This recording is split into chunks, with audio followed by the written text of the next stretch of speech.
Her laugh came through the phone before her voice did.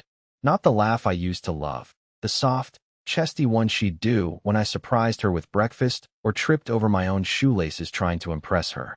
No, this one was sharp, performed. The kind of laugh women use to make a man feel like the king of the bar. I wasn't the man she was laughing for. I was on the couch, in the dark, pretending not to refresh her location on my phone. Yeah, I know. Pathetic. But when you've already forgiven lipstick stains that weren't yours, text from contacts saved under food delivery names, and a stray earring in the back seat of her car, you start looking for confirmation, not closure. Her little just out with the girls routine had hit its 5th version this month. Every time, I played along, smiled, stayed home, folded laundry she'd never wear again. But that night, something snapped. At exactly 9:47 p.m., I heard her say, "God, stop, you're so bad," followed by the clink of 2 glasses and a man's voice, deep, confident, not mine, saying, "Only when I want to be." And that's when I stood up. I didn't pace. I didn't cry. I walked straight to our bedroom, opened the drawer, pulled out the engagement ring I'd been hiding for 2 months, and held it in my hand. It still felt warm from when I'd last practiced the speech I was never going to give. I walked to our bed, pulled back the blanket, and left the ring dead center on her pillow. Not in a box, not with a note, just sitting there, bare, cold, quiet. Then I grabbed my keys, my hoodie, my passport, and the folder I'd hidden beneath the floorboard weeks earlier, containing everything she thought I was too spineless to look into. She wasn't expecting me to actually do anything.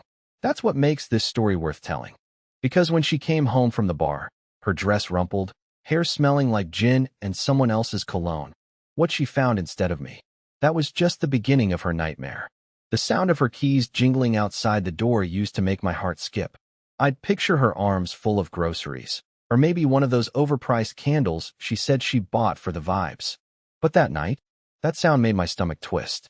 I stood in the hallway, just out of sight, holding the folder she never knew existed. She stumbled in like nothing was wrong, hair a little too tousled to be from wind, lipstick smudged, her signature wine red, and not in the way it gets from sipping a glass, more like how it smears when it brushes against someone's neck. She didn't see me at first, just kicked off her heels, humming some tune I didn't recognize, probably something he played in his car. "Long night?" I asked, stepping into view. She jumped like I'd slapped her.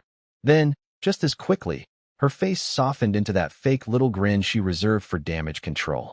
"Warren," she said, voice syrupy, "I thought you'd be asleep." "I was," I replied, "but I woke up when I heard you giggling for someone else." Her eyes twitched. Tiny, barely, but I caught it. That moment between deciding to lie and deciding how big the lie should be. "I told you I was with Jen," she said too quickly. Her boyfriend showed up. It was loud. "What's the problem?" "The problem," I said, holding up the folder, "is that this is not Jen's boyfriend." I tossed it onto the counter. She didn't even touch it, just stared at the cover like it was a loaded gun. And in a way, it was. Inside were printed screenshots from the fake account I created after I saw his name pop up twice in her Uber history. Pictures of them at a bar, not the rooftop place she told me about. Pictures of them 3 weekends ago, walking into a hotel. Together. Her wearing the same beige coat she told me she lost. And the final one, taken just 4 nights earlier, his hand on her lower back as they waited in line at a jazz lounge she claimed to hate. Still, she didn't speak. So I did. "I left the ring on the pillow," I said flatly. I figured it deserved more honesty than I got. Mallory blinked. Once. Twice. Then her mouth opened like she was going to say something, but instead she just exhaled and looked away. That silence was louder than any screaming match. It was confirmation. It was confession. And yet, she still tried to recover. "Warren, wait. It's not what you think." "Mallory." I cut in, stepping closer. "Unless what I'm thinking involves you lying to me for months, telling me you wanted a future while you rehearsed different versions of yourself for someone else, then no, you're right. It's worse than what I thought." She started pacing, muttering half sentences. "It just got confusing. He showed up. I didn't plan it. You kissed him 6 times in one night," I said. "I counted." That's when she froze. "How did you?" "Don't worry," I said, turning to grab my bag. "I'm not a stalker. Just a fiancé who finally stopped playing stupid." Her voice cracked as she chased after me, barefoot, mascara already melting. Where are you going? You can't just leave. Can't we talk? No, I said. We've done enough talking. And while you were at the bar pretending I didn't exist, I was building a life where I don't. She tried to block the door, literally stood in front of it like her thin frame could stop what she'd set in motion. But it was too late. She didn't understand that this wasn't some fight we'd get over by morning. This wasn't a mistake. This was a choice. And I was finally making mine. I left her standing in the hallway, barefoot and begging, as I closed the door behind me. Not slamming it, just a quiet, intentional click. I didn't take much. Just my old duffel bag, my laptop, and the folder with all the evidence. I left behind everything else. The air fryer she insisted we buy, the record player I never used, and the life I spent 3 years building with someone who treated loyalty like an optional feature. I didn't go to a hotel. That would have been too easy for her to find. Instead, I drove to a place she never even knew existed, a cabin in Marlow Hollow, 2 hours outside the city. My grandfather used to bring me there when I was a kid to fish, read, and escape. I never thought I'd use it as a safe house from my own fiancé. The silence there was immediate. No traffic, no buzzing phone, no footsteps across the ceiling like in our apartment. Just me, the sound of my heartbeat, and the suffocating weight of reality. She texted first. Where did you go? Then, Warren, please, can we talk? I didn't mean for it to happen like this. Then silence. For 2 days. That's when I got the email. Not a message. Not a call. An actual email, subject line blank, sent from a throwaway Gmail account I didn't recognize. But I opened it. Of course I did. And there they were. Photos. Ones I hadn't taken. Mallory and him, at a private lounge. Different angle. Close up. His hand on her thigh. Her whispering something into his ear, his smile wide and smug. But here's what got me. The timestamp. It was the night of my birthday. She told me she was working late and had ordered Thai food to our place. I ate pad Thai alone. With a candle I lit myself, while she was sitting in some upscale bar feeding a stranger lies and touching his face like she used to touch mine. That was when something inside me flipped. Not snapped. Not broke. Flipped. See, I had spent weeks preparing to walk away, but now I wanted her to feel it. Not just the absence of me. I wanted her to experience the full weight of her own choices. Not revenge. YouTube doesn't like that word. Let's just call it emotional accountability. I opened my laptop and pulled up the cloud storage account she forgot I still had access to. Inside were dozens of shared files, wedding plans, budget spreadsheets, a honeymoon folder filled with dream destinations. I clicked on the one labeled Guest List, Final. And then I started making a few changes. She had no idea what was coming. Not yet. But she would. You know what's funny? She once told me that the guest list was the most sensitive part of the wedding planning. She said she didn't want any messy faces from the past ruining her perfect day. That was the exact phrase. Messy faces. She even uninvited her cousin because he made a scene at his sister's bridal shower 2 years ago. Meanwhile, she's out here building a whole second life behind my back. I guess hypocrisy wears heels now. So I opened the spreadsheet. 78 names. Carefully curated by Mallory to look like we were some poised, power couple, even though we were paying for this wedding in monthly chunks and microwaving leftovers twice a week. Every name on that list had been approved like a PR statement. Clean. Safe. No one who knew too much. No one who might stir the pot. And then I stirred it. I copied the entire document, renamed it Mallory's Real Guest List, and started adding new names. Not randoms. Not petty picks. People she never wanted in the same room. Her ex, she once told me she accidentally kissed at a conference. The coworker who caught her texting someone inappropriate and was promptly labeled toxic. Even her old roommate who moved out mid-lease after accusing Mallory of emotional sabotage. I found them all on social media. Sent them each a message that began like this. Hey, I know we haven't spoken, but I'm reaching out about Mallory. She's getting married soon, but I thought you might want to know what she's been up to lately. I didn't make anything up. I didn't need to. I simply attached the photos. Screenshots. Time-stamped Uber receipts. The hotel invoice she left in the glove box. All the stuff she probably thought I was too spineless to confront. And I told them this. I'm not looking for drama. I just think the truth deserves an audience. She's been very selective about who hears it.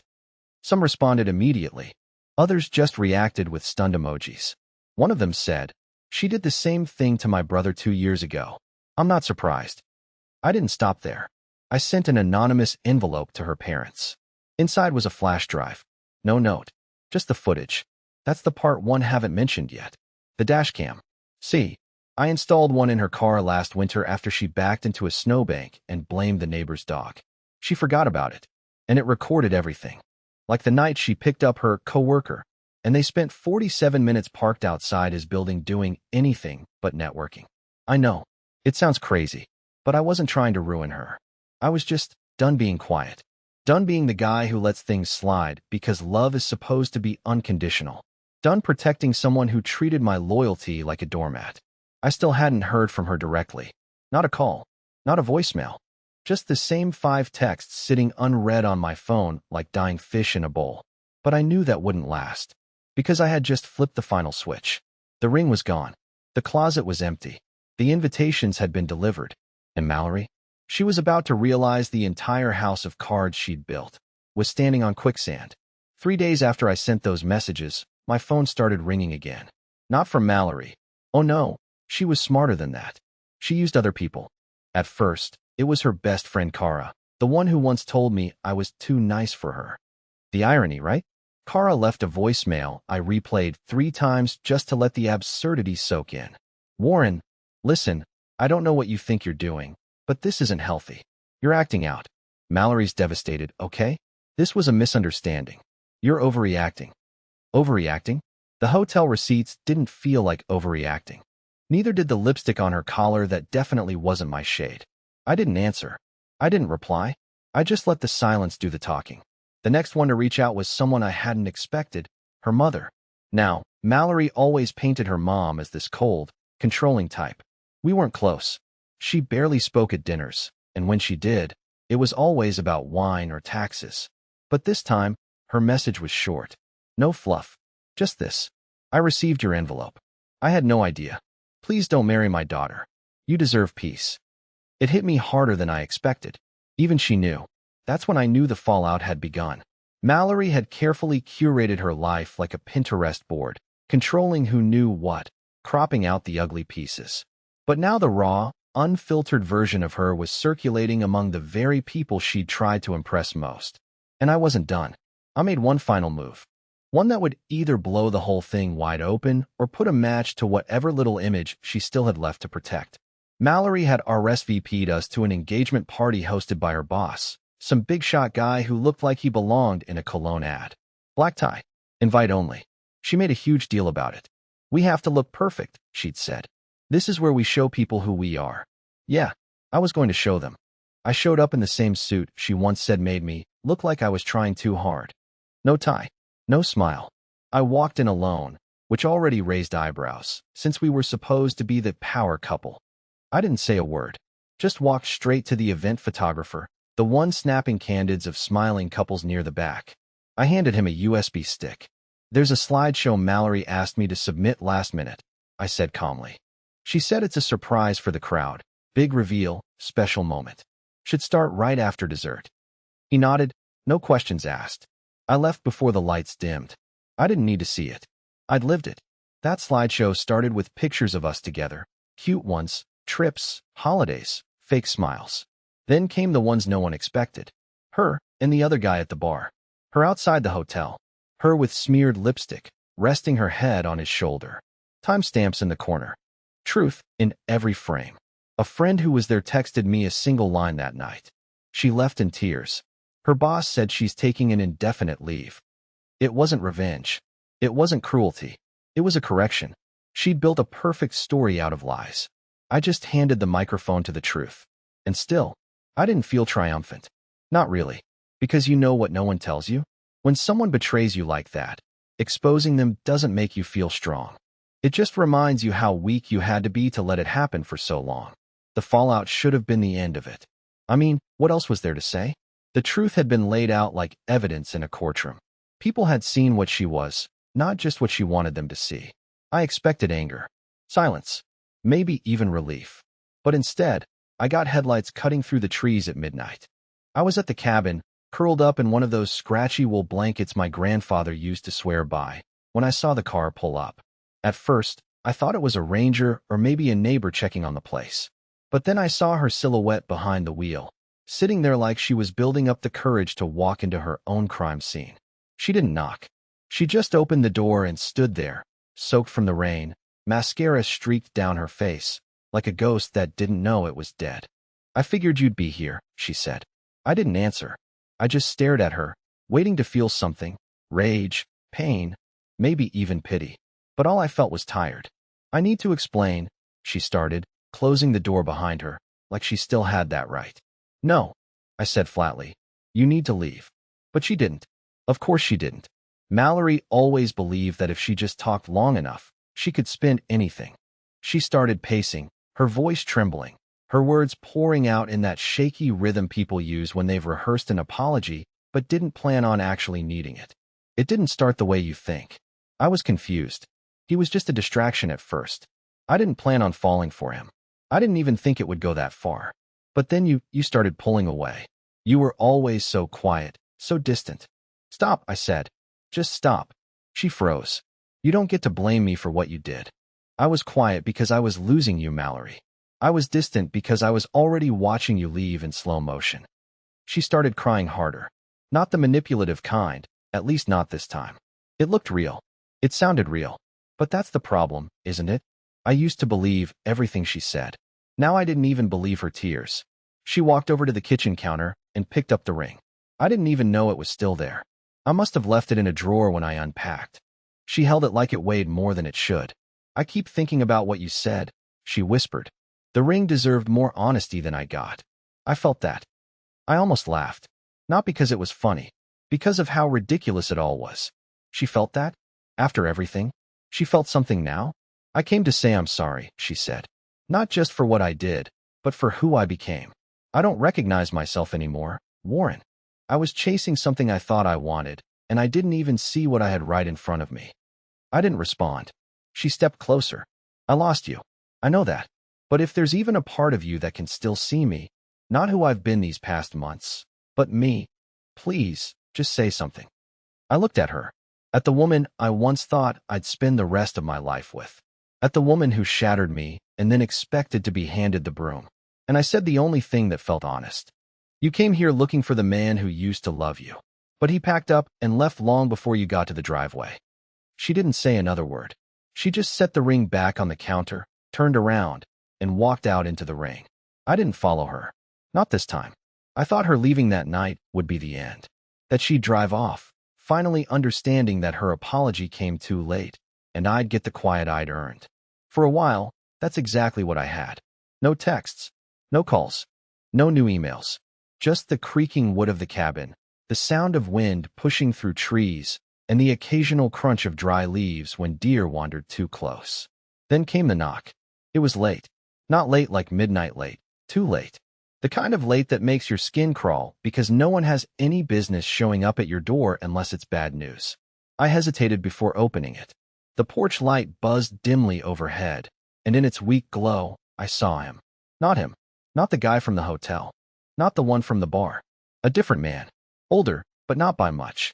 Neatly dressed, sharp jawline, dark eyes that didn't blink enough. "Warren Tisdale?" he asked. His voice was smooth, like someone who was used to being listened to. I nodded slowly, still gripping the edge of the door. He extended a hand I didn't shake. "I'm Grant Whitaker, Mallory's employer. Well, former employer now." I didn't answer. I just stared, stunned. I had no idea why this man would come all the way out here. "I know this is unexpected," he continued, "but you and I have something in common. A very unfortunate something." I opened the door wider, just enough to let him in, but kept a hand near the drawer where I had a rusted camping knife. I didn't know this guy, and after everything that had happened, trust wasn't something I handed out easily. He sat without waiting for permission, looked around once, and then locked eyes with me like we were about to start a business negotiation. But what he said next made my stomach twist. Mallory forged a signature on a contract tied to one of our clients. I didn't know about it until last week, when the client threatened legal action. My legal team started pulling email records, file histories, communications. That's when I saw your name. My name. I asked, my voice low. He nodded. She used you. Created a dummy approval trail under your identity. Said you were helping coordinate behind the scenes on behalf of the client's PR rep. Problem is, none of it checks out. You're not listed on any internal docs. Your LinkedIn says nothing about PR. And, let's be honest, you don't strike me as the type who helps rig contract approvals. I didn't even know how to respond. I mean, she had cheated, lied, betrayed, but this was something else. Something criminal. She was desperate, Grant continued. And it looks like she was planning to fall upward. Use this job to leap to something bigger. Maybe even take you with her, at least until you became an inconvenience. I felt like I was hearing about a stranger. Not my fiancée. Not the woman who used to fall asleep tracing circles on my chest. Someone else entirely. Grant leaned forward. You have options. You could report her. It's fraud. Identity misuse. She's already been terminated, but if the client decides to push this, it could ruin her. And from what I've heard, you might want that. He let that hang in the air, but I just sat there, stunned. Not angry, not vengeful, just hollow. I whispered, she never even told me what company you worked for. I didn't even know your name until tonight. I believe you, he said, standing. I came here because you deserve to know how far this went. You're not just a man she cheated on, Warren. You were a stepping stone, a placeholder, and you deserve better than that. He walked to the door, paused, and added, by the way, your slideshow? That took guts. People don't forget a moment like that. Then he left, and I stood in the middle of the cabin, completely still, as everything I thought I'd already processed shattered all over again. I wasn't just betrayed in love. I was betrayed in identity. And now, I had to decide what kind of man I wanted to be when the dust settled. I didn't sleep that night. I just sat by the cabin window with the fire long dead and the air turning cold, thinking about everything Grant had said, about how far it had all gone, about how little of the woman I loved actually existed. The hard truth was this. The Mallory I had proposed to wasn't real.